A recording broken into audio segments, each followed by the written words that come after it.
अखिलेश यादव की समाजवादी पार्टी ने मुस्लिम कैंडिडेट्स को हराने का ठेका ले रखा है। ऐसा मैं क्यों कह रहा हूं, चलिए आपको मैं बताता हूं। आप सभी को मालूम है कि आने वाले 20 तारीख को महाराष्ट्र में चुनाव होना है और इसके लिए सभी पार्टियां तैयारी में जुटी हुई है। इंडिया गठबंधन ने अपने सहयोगी दल समाजवादी पार्टी को सिर्फ 2 सीट दिया, लेकिन इसके बावजूद समाजवादी पार्टी ने 9 कैंडिडेट मैदान में उतार दिए। आप कहेंगे कि जब 2 कैंडिडेट ही जब मिला समाजवादी पार्टी को तो 9 कैसे उतार दिया।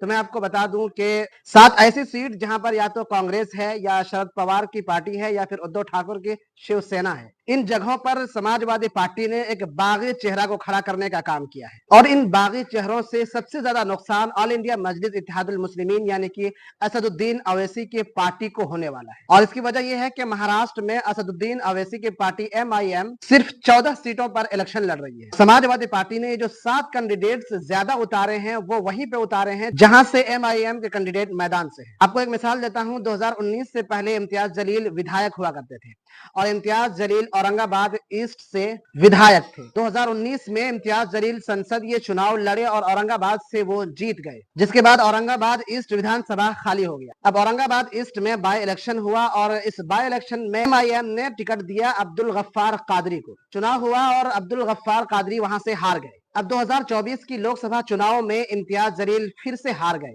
अब महाराष्ट्र में विधानसभा का फिर से चुनाव हो रहा है।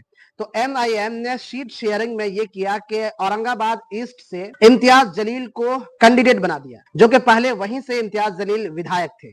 अब यहां पर MIM को हराने के लिए, इम्तियाज जलील को हराने के लिए समाजवादी पार्टी ने अपना कैंडिडेट उतार दिया है। यानी यहां पर इंडी गठबंधन का एक कैंडिडेट पहले से मौजूद है। इसके बाद भी इंडी गठबंधन के एक और सहयोगी दल समाजवादी पार्टी ने एक कैंडिडेट को उतारने का काम किया है और वो भी उस कैंडिडेट को यहां से टिकट दिया है जो कि पहले यानी 2019 में MIM के टिकट से चुनाव लड़े थे, यानी वही अब्दुल गफ्फार कादरी।